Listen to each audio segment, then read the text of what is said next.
What's your biggest strength? I'm driven. I have determination.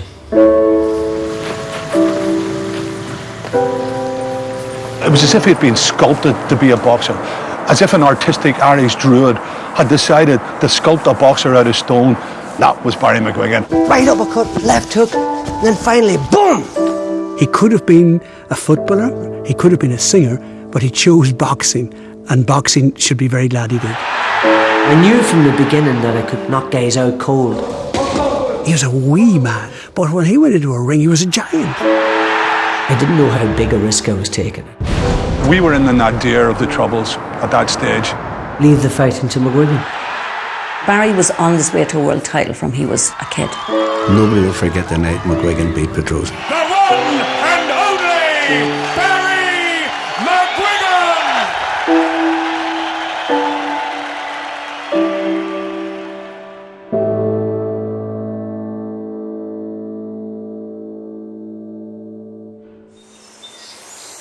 Clones was my hometown. Clones is right on the border. So literally I would walk 500 yards out the road and I'm in the north.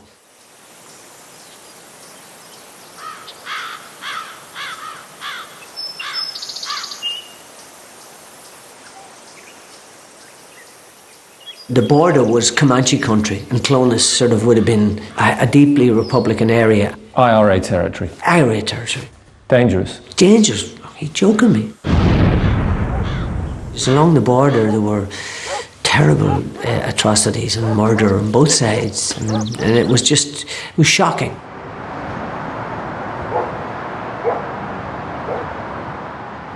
He was one of the most dedicated kids that we ever had coming into the club to train from he was 10 or 11 years of age. I'm 5'6" in height on a good day, and I have a 5'10" reach, which is unusual. I have big hands. My power is in my back, so I've got terrific power in my back. So I knew from the beginning that I could punch guys and knock guys out cold when I was a kid.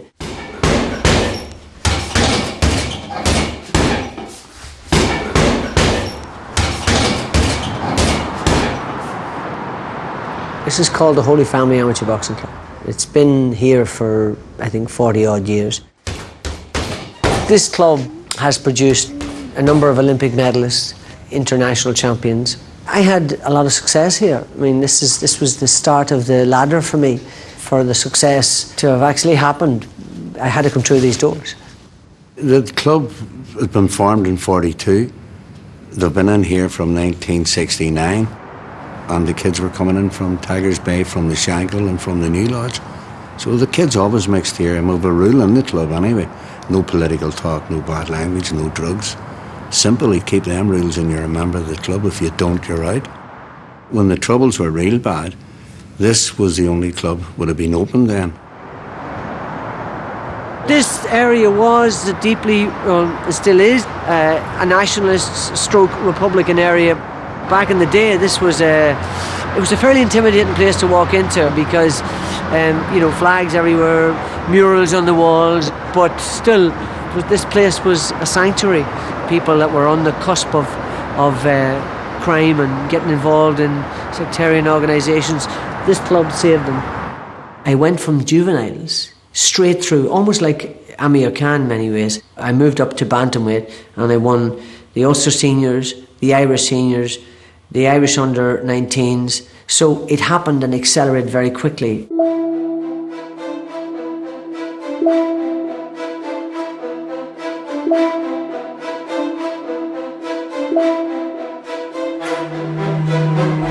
Number 133, Finbar Barry McGuigan of Northern Ireland and Tumat Segolik of Papua New Guinea. That was a tough fight because Barry took a count in that fight. And he hurt McGuigan. The legs have gone. Standing count. But he showed the battle that he had, the fitness that he had, and the strength that he had. But the young man is boxing a really tremendously courageous battle.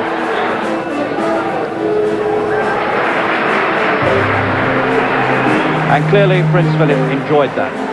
And he won the gold. He won the gold. McGuigan has got the gold medal. Well, what a moment it is for this youngster who's crying his eyes out. I was 17 years and 5 months when I won the gold medal. I was the youngest champion. I looked like a choir boy, look at that.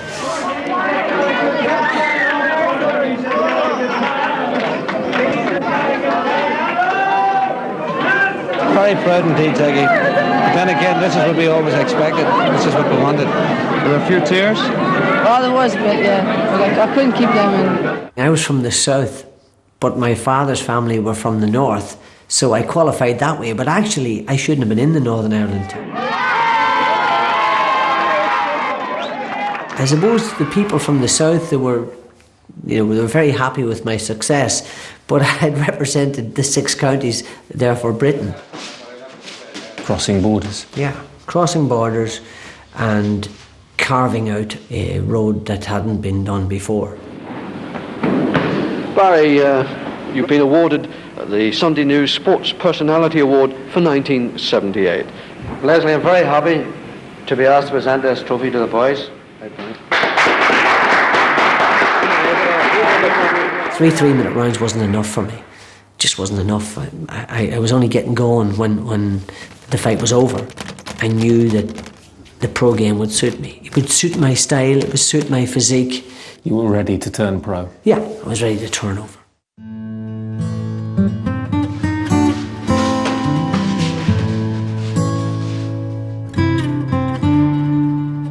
Professional promoters and managers were queuing up to get McGuigan's name on a contract. The man who succeeded was millionaire bookmaker Barney Eastwood. What was your first impression of Barney Eastwood? Liked him. I liked him as a personality. I believed in him. When I spoke to Mr. Eastwood 10 minutes after talking to him, I realised that he was the right man for me. Barney wasn't only a bookmaker, a millionaire bookmaker. He wasn't only an art connoisseur. He wasn't only a Lloyd's underwriter with business interests, but he was a big boxing fanatic himself. I went to see him box in Dublin at the end of the 3 rounds. Barry wasn't even blowing, like there wasn't a puff at him. And I said, no, this is a 33-round fighter. This guy doesn't want 3 rounds. From there on, I knew that things were going to start humming. What did Barney see in Barry? Potential, huge potential. He saw a world champion in Barry McGuigan in 1980. There's one thing I remember him saying right from the very beginning was that Barry had charisma. I mean, he saw the package that was there. There was a thirst and a quest in those days for a new fighter to come through, a new world-class fighter to come through. And Barney had the contacts in boxing to get him up the ladder to where he wanted to go. They had great fun. They made each other laugh on loads and loads of occasions. There was great advice both ways, respect, everything. What did you call him? Mr. Eastwood has guided me very well so far. I'd like to thank Mr. Eastwood himself. Mr. Eastwood, Mr. Eastwood, Mr. Eastwood, Mr. Eastwood, Mr. Eastwood, Mr. Eastwood, Mr. Eastwood. I called him Mr. Eastwood. Thank you. Thank you. Thank you very, very much, Mr. Eastwood. As a country kid from a country town, I just thought it was respectful to speak to people that way. The man I thank most is the man I call Mr. Eastwood. And people took the mickey out of me, took the piss out of this, thank you, Mr. Eastwood. In fact, Dermot Morgan even made a song about it. Thank you very, very much, Mr. Eastwood. At the time, I was furious about it because he was so good at taking my accent off. Mr. Eastwood. Thank you very, very much, Mr. Eastwood. I'd also like to thank all the fans here. I called him Mr. Eastwood because I asked him, which would you prefer? And he said, well, I prefer Mr. Eastwood. And I said, fine. I leave everything in a fight game up to Mr. Eastwood. He tells me what to do and I do it. What's the one thing in your career you're most proud of? The impact I had on the Irish nation.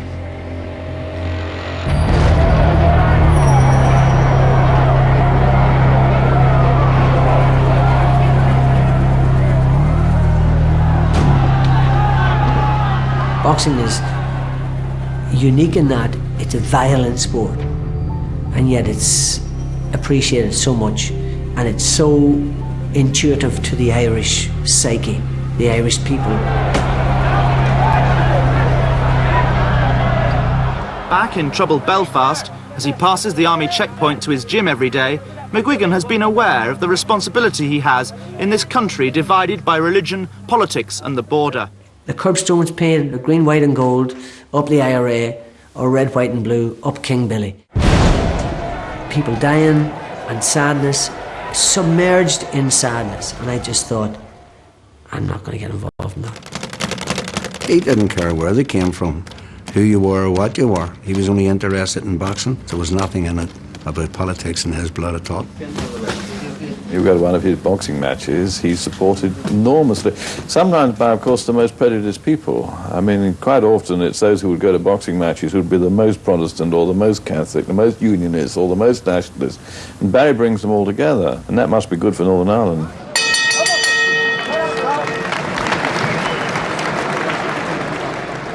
In 1978, my first international was boxing East Germany, and we boxed him in the Shankill Road Social Club, or Working Men's Club. That would have been a loyalist club, and the members there would have been a lot of them probably paramilitaries, which you would get on both sides of the fence then.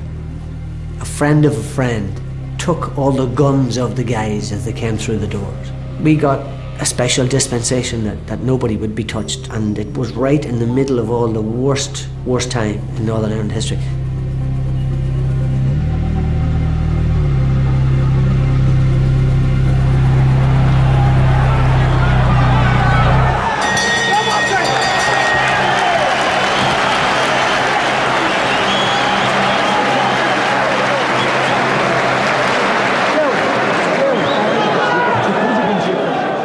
The one thing about Barry was that he himself never preached about unifying anything.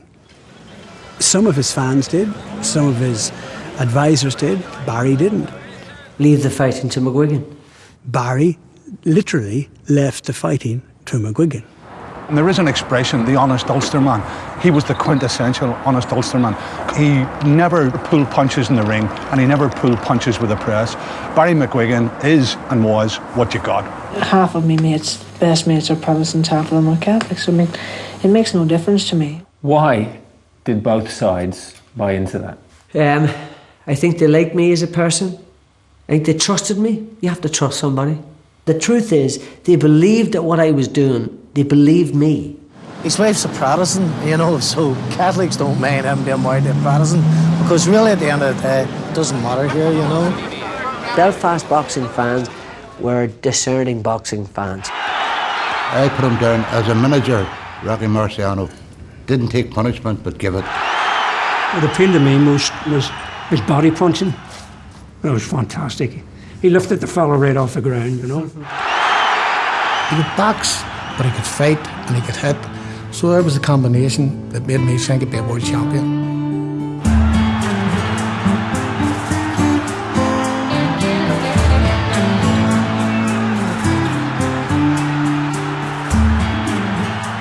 Barry had this incredible, innocent personality, wholehearted, brave. He was a wee man. God, he was a wee man when he started that. But when he went into a ring, he was a giant. And that's what sport does. It makes giants out of wee men. I didn't think that it was going to do him any harm, It only takes one man with one gun, with one bullet. Barry McGuigan, champion of the world. A dream come true.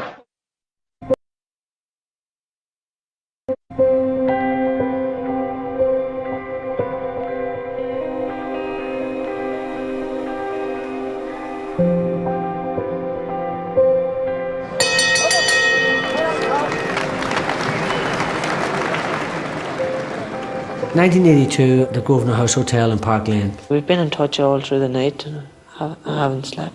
I boxed a guy called Alimi Mustafa, or Young Ali was his boxing name. He was the West African champion. I hit him with a lot of punches, but he just seemed to have tremendous recovery powers. I didn't think that it was going to do him any harm, And in the 6th round, I hit him with a long right hand.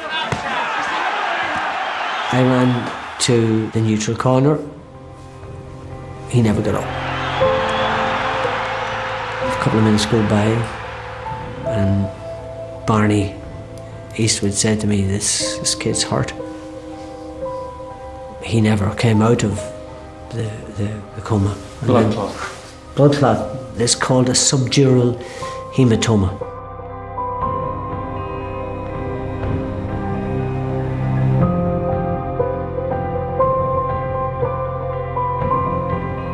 When Barry was approaching the fight, he approached it very seriously, especially after young Ali, the difficulty he had with young Ali. And he never wanted to hurt anybody. And we used to say a little prayer together that he learned as a child and I learned as a child for protection. O angel of God, my guardian dear, to whom God's love commits us here, ever this day be at my side, to light and guard, to rule and guide. Amen. That was usually the last prayer he said before going out. Do you think it'll ever be free from your mind? No, I don't ever think it'll leave my mind. I still think about him, not as much as I used to, sadly. It was very upsetting and a very, very difficult time. Probably the most difficult time I've ever experienced. And I had made a decision to box, and here I'd taken some young fella's life. I was very upset about it, didn't want to continue my career, but I had nothing. I had no money. Where was I going to go? What was I going to do? So I went on, and here's the thing I said to myself: if I win the world title, I'll dedicate it to him.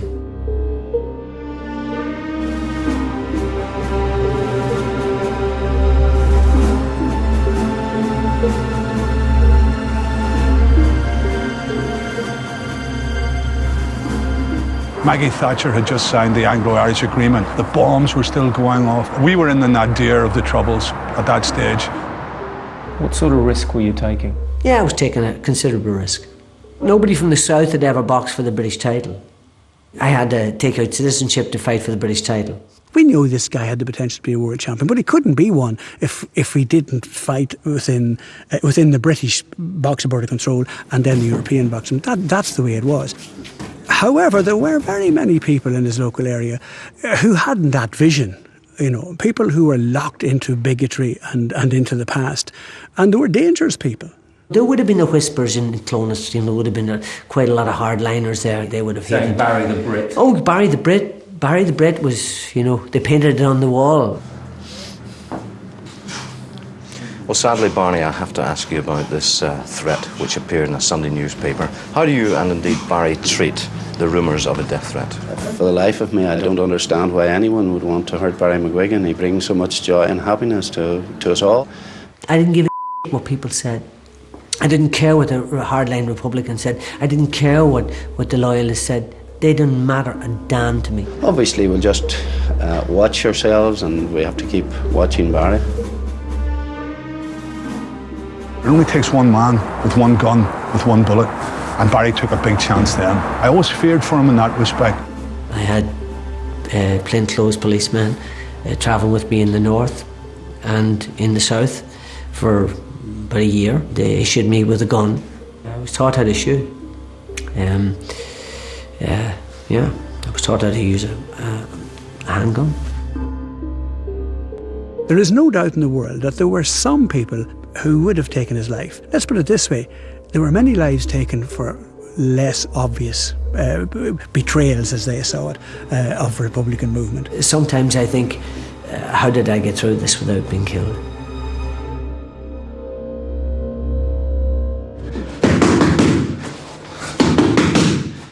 When did you first pick up a pair of gloves?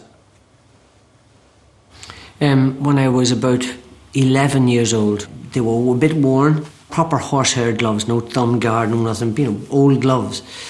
And I remember being fascinated with them, and then myself and my brother started sparring. We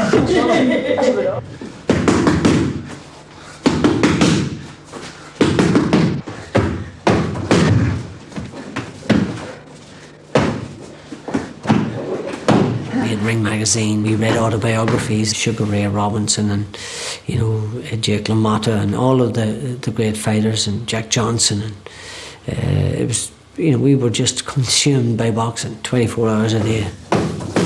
It was a really special relationship. It was a really, really special relationship. So, I don't think it would have happened without Dermot. And he defended against him after that, didn't he? After that, was it? He was a great coach. He Could have been a very good boxer himself, but he had the talent but didn't have the commitment. And I didn't have the talent, but I had the commitment.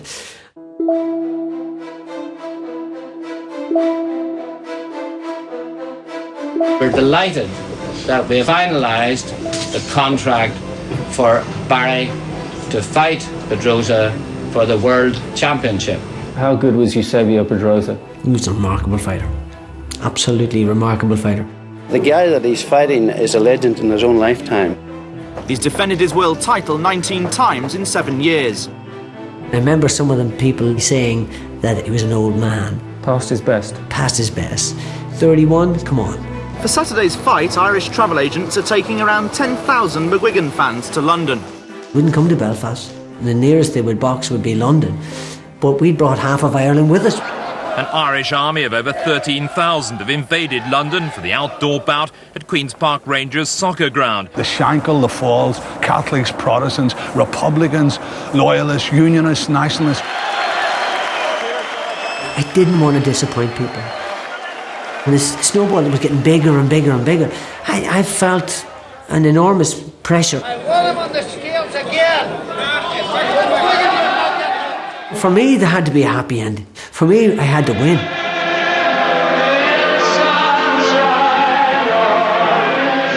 My father was a professional singer. Do we play the Soldier's Song, or do we play the Queen? And I didn't want any of that. So my dad sang Danny Boy.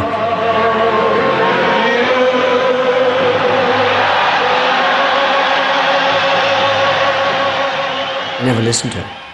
I would say a little prayer to myself over and over again, thinking about the tactics, thinking about what I've got to do, and then, centre of the ring, gown off, get on with it, bing. The plan was very simple. As soon as the bell rang, I ran to the centre of the ring, and not behind that, in front of that. The first punch I threw, I tried to take his head off, so that he would be on the back foot fighting defensively, so I'm actually coming forward and I'm walking him down. It's all about me putting him under pressure, because I knew that's the way to beat him. I knew I couldn't beat him trying to box him, and I knew I'd have to give away a number of rounds before I'd start to close him down. I'm jabbing with you, jabbing with you, jabbing with you, relentlessly pursuing you, body punches, left hooks to the body, right hand to the head. So after 5-6 rounds, he's starting to make mistakes.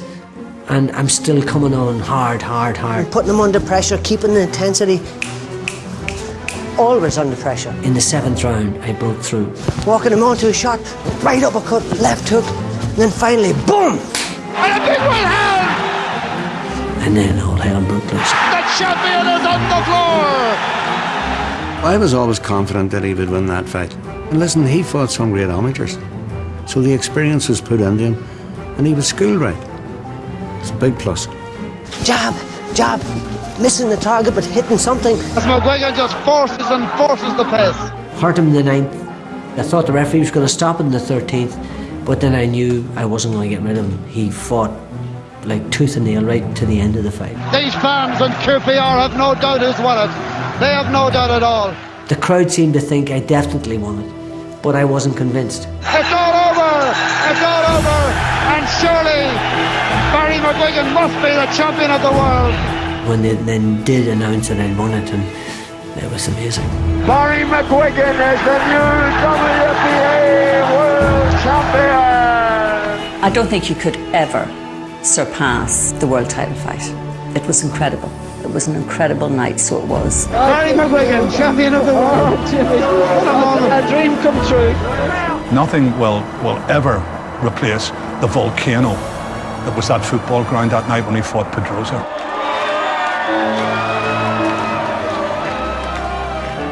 I remember dancing with Pat Jennings, and the head of the RUC was there. I don't even remember getting home that night, and I don't drink.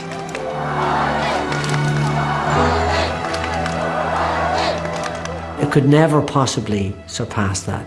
15 rounds flat out, thrilling fight from start to finish. All the people that had come over to see it, all the British public that had sort of taken to me.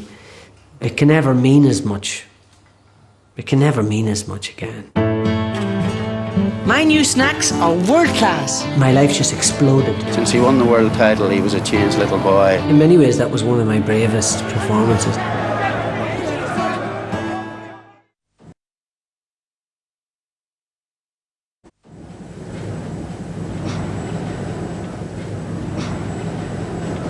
It was the moment that Barry McGuigan had waited for. To step back onto Ulster soil as the world featherweight champion. Life in Belfast city centre stopped for the celebrations. 75,000 people were there, up Royal Avenue in Belfast. People hanging out of buildings, and it was like after D-Day, you know, it was like just incredible. Everyone wanted to shake the hand of the boxer who's brought pride and joy to a province which needs both more than most. People were on the drink for days. It was crazy. I don't know, it was absolutely bonkers. And then in Dublin 3 days later, 200,000 people turned out to see me.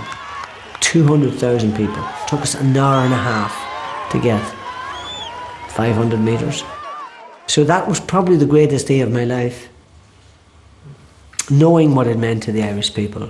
We came home saying, we can be great. We can rule the world. We're not dependent anymore. If we actually have a bit of fight in us, we can do what Barry has done. Right. You ready? It was a good delivery. My life just exploded. Everybody wanted to have part of me. Feels like Frank Bruno's gum shield. It was bonkers. It was great, but yet silly, incredibly frenetic, you know. Sure did I. My new snacks are world class. Sportsmen weren't untouchable. You could meet them, you could see them, you could talk to them, you could feel them and touch them and have a conversation with them. And they certainly had with me. All the ladies, come on, get right.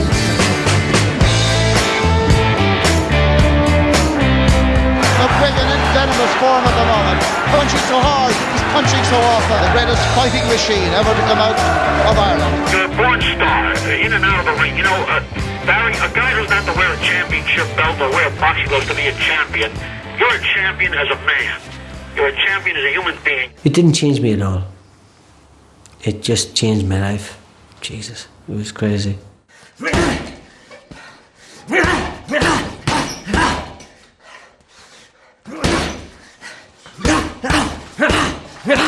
He's done everything over here and he's gone as far as he possibly can.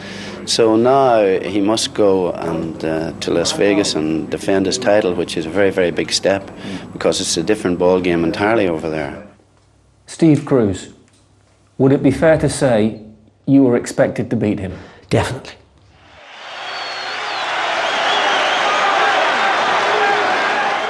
I didn't think he was in good form that morning before the fight. He wasn't happy with himself. I wasn't sure of the day at all. It was just the occasion had got so big. I got a foreboding about it.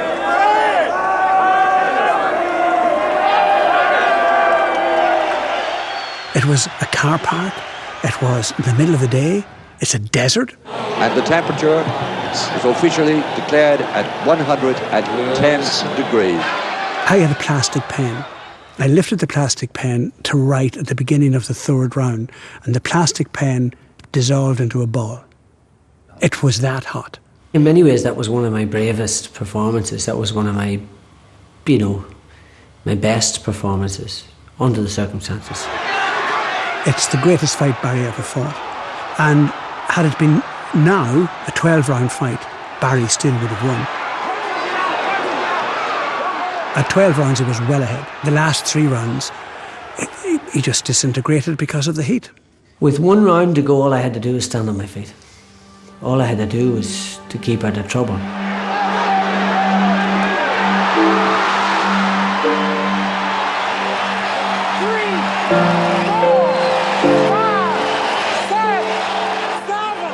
But I was empty. I had no energy. And this is the great thing about boxing. I knew it, but he knew it too.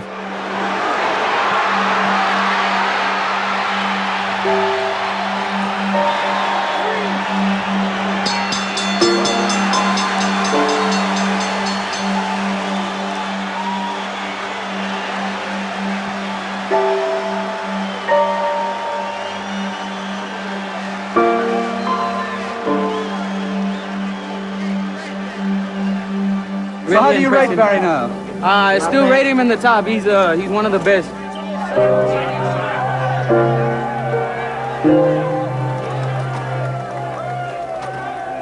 I've seen shots before of me sort of in tears coming out on the stretcher, but I'm not embarrassed by that.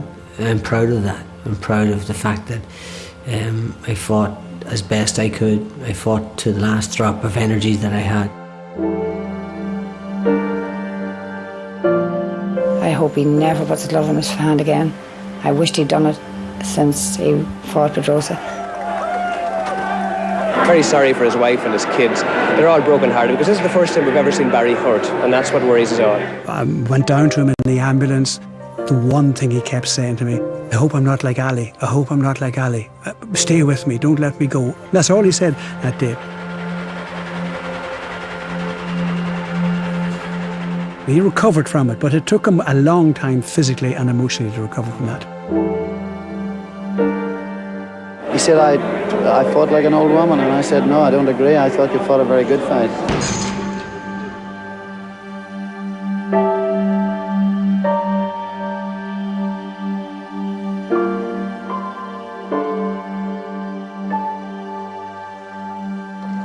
Barry McGuigan wants to obtain a release from a contract he feels hasn't been fair to him financially. I repeatedly say that they both needed each other, and that as a team they were the strongest sporting team that ever came out of Ireland. It broke down because it was so intense as a relationship. McGuigan hasn't fought since losing his world featherweight title last June. Well, we split over differences around Las Vegas without getting into the detail. The young man has changed, really. Since he won the world title, he was a changed little boy, and he has so many advisors around him. He has more of advisors around him at the moment than the Queen has soldiers. I didn't have advisors. I might have had people around me, but my family were around me all the time. But nobody influenced my decisions. Both sides agreed to throw in the towel in the row over whether or not McGuigan had a contractual obligation to fight twice more for Eastwood. But afterwards, McGuigan's solicitor said that he had bought Eastwood's options to promote McGuigan's next two fights. I'm pleased. It's ended well for me. Mr. Eastwood didn't appear to be too sorry to see the end of the relationship. Obviously, Barry, then, you think... Feeling is mutual. The one and only Barry McGuigan!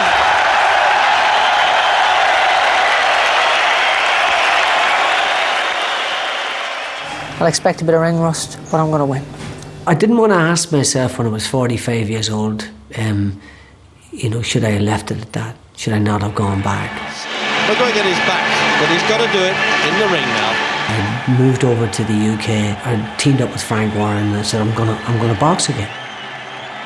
To win a world title again, a super featherweight, was the goal. But I had to prove to myself that I was good enough to do that. Oh, doubled that up. Oh, he's got to be hitting with a straight punch there. And yes, it's all over there. It was inevitable finish. It showed tonight that I was on the ball, and I'm very, very pleased. Oh, I'm so glad it's over. Barry, I don't really want to interrupt that. That's obviously. I'm trying to get rid of the ring rust, fight sort of world-class guys, just below world-class, to know that I'm there or thereabouts. And I struggled against Julio Miranda. That was the first time I questioned myself. The gun shield goes flying out. It's going to be stopped, I think. It looks like the Argentinian's thrown the towel in. And then we got an offer from Barry Hearn to fight Jim McDonnell in the final eliminator for the world title, and he offered me a lot of money, and I thought, sounds good. What's the one biggest regret of your life? You don't want to hear that, because I don't want to get upset.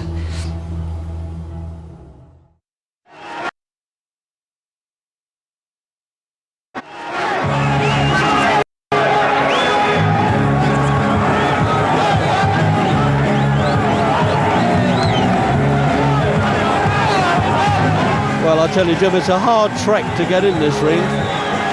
Yeah, almost as hard a fight to get into the ring as he's going to have it once he gets there. If I'd have won that fight and looked as good as I believed I was going to look, I would have moved on then and fought for the world title. Barry would have beaten, with no disrespect to Jim McDonald, he would have beaten Jim McDonald with one hand tied behind his back, you know, before this. Well, there's no love lost here, Jim. I saw the punch coming that opened his eye, and when Barry didn't see it, I knew something had happened. I think McGuigan's cut already, Reg. It felt like a sharp crack. I remember coming back to the corner and poor Ernie Fossey, God rest him, was in the corner and I came back and went, oh! That looks a terrible cut. It looks a long one, a deep one and a bleeder. I think he had serious problems. I knew I was going to have a short time to turn the fight around, so I ran out and tried to engage McDonald in the fight, and he was clever, smart boxer, moved around, used his jab, and Mickey Van said, that's enough. It's all over in the fourth round. It's always on the cards there that was going to happen. Unbelievable. There we are.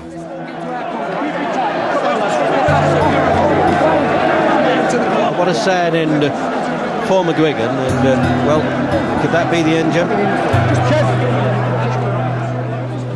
Yeah, they're just on a commercial. They'll be back with us in a minute and a quarter. Do you want something to drink there, Barry? I went up the stairs into the back into the changing room, and him and McAvoy, my solicitor, who was my best mate, I said to him, it's time to stop now. I've said in the past, had I lost, at any stage I would retire. I don't intend to reverse that. The magic's gone. I just like to announce that I'm never going to fight again. You got to come to the end at some stage, and this is the end for Barry McGuigan. That was his last fight. One of the best decisions he ever made in very difficult circumstances, and one of the bravest. How old were you? 28. You're only as young as the amount of punches you take. If you don't want it, get out.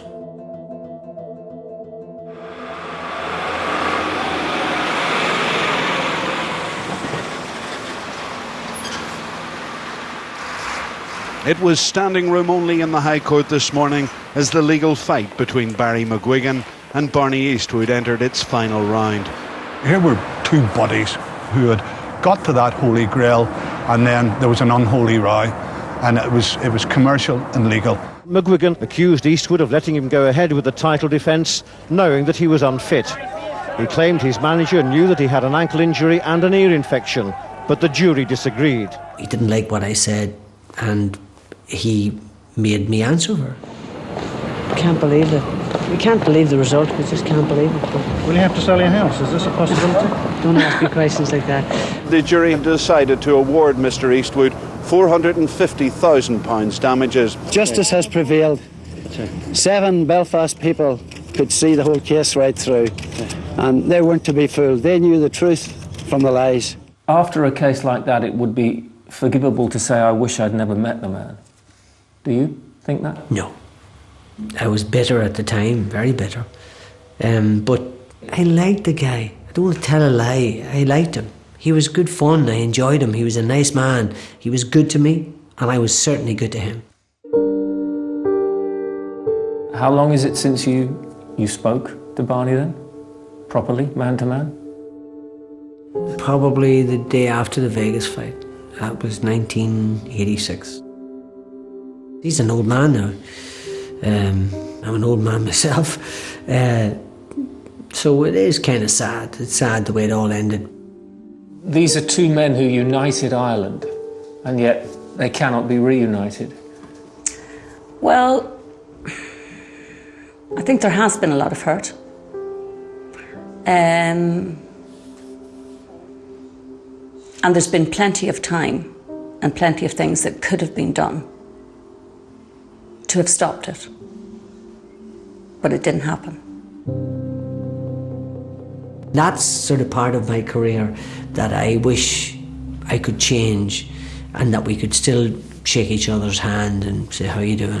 The one thing that grieves me, and the one thing that I would love to see, is a reconciliation. I'd like to see, before the end of BJ's life, I would like to see a handshake, an Ulster handshake between the both of them. I hope it will happen. I see good reason why it should happen. And I respect both of them enough to know that it will happen. Because? Because it's the right thing to do. I'd have no problem shaking his hand. You know, whether I could ever be his friend again is another thing. But I would have no problem shaking his hand.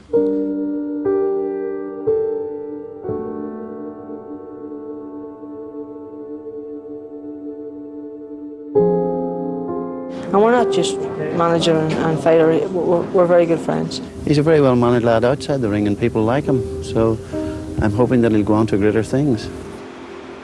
So ends Ulster's longest and costliest libel trial, which ran for 5 weeks. What's the one biggest regret of your life?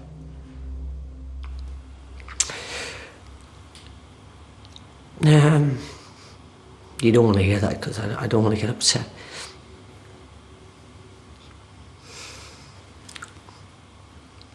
Not having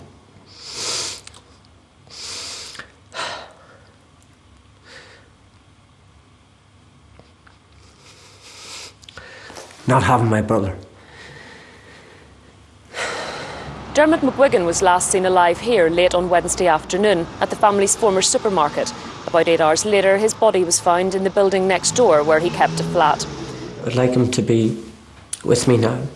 I'd like him to have seen my kids. I'd like him to have been here, that's all. What effect did the end of your career have on your brother, Dermot? Don't go there. Seriously. In many ways, I walked away and started anew, if you like. For Dermot, it had a huge effect on him. He had a long-term relationship with this girl, and it fell apart, and he sort of couldn't get over it. He took antidepressants, and he drank too much, was trying to drown his sadness, and then he took his own life. So it was a very sad time. Yeah, I'll never get over that. That's the thing about suicide. You can ask a million questions, and there's no point.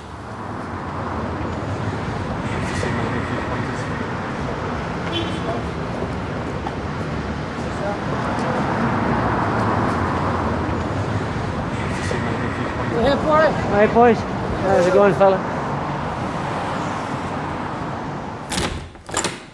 If there's any place in the whole world that I would have liked to have fought more, would have been here.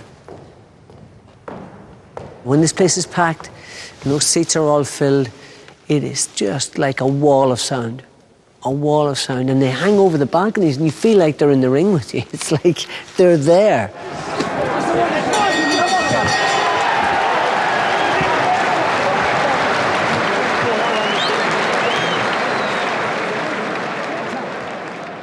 Every day, Barry McGuigan tries to make himself a better human being, a more educated man. People might say to you, should you go into politics?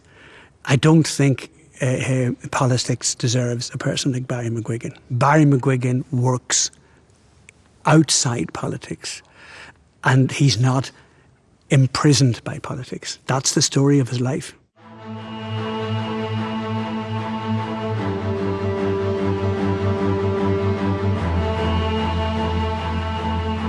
Will you ever come back to Ireland to live? I don't know. That's the honest truth. The longer I stay in England, the less likely it is. But this is home. I come here and I just immediately feel I'm home. Barry McGuigan's legacy is places like this, the Holy Family Club where he started as a youngster. His legacy was to come to Belfast, to become its adopted son, for that to be embraced by the whole of the island, by all people of all creeds and cultures. Winning the Commonwealth, turning pro, winning the British title, winning the world title. Everybody loves to meet him, all the kids love to meet him. They all want to be McGuigans, and that's the bottom line. You can start with nothing and reach the top of the world. He started in a mingy wee hole of a boxing place in Clonus, and he ended up the champion of the world. Ireland at the moment is on its knees. It needs to be reminded of people like Barry McGuigan. Where Barry went, everybody loved him. Barry brought the country back on the map again. Thank you. Plus he got fed as well. It can bring a tear to your eye sometimes when people say to you, oh my God, I was 7 years old, I was 10 years old, and I watched it. That's brilliant. Let me tell you something. For any sportsman, for any fighter, it's impossible to comprehend, it's almost impossible to describe. But when you walk to that ring and you get into the ropes, it's so overwhelming, it's so overwhelming. So you get in that ring, you touch gloves and you say, okay mate, and you go back to the corner and you turn around your face. It's that moment. Nothing ever replaces that. Nothing ever replaces that. For the rest of my life, I'll try to find something that will replace that. Hey, but I've got those memories.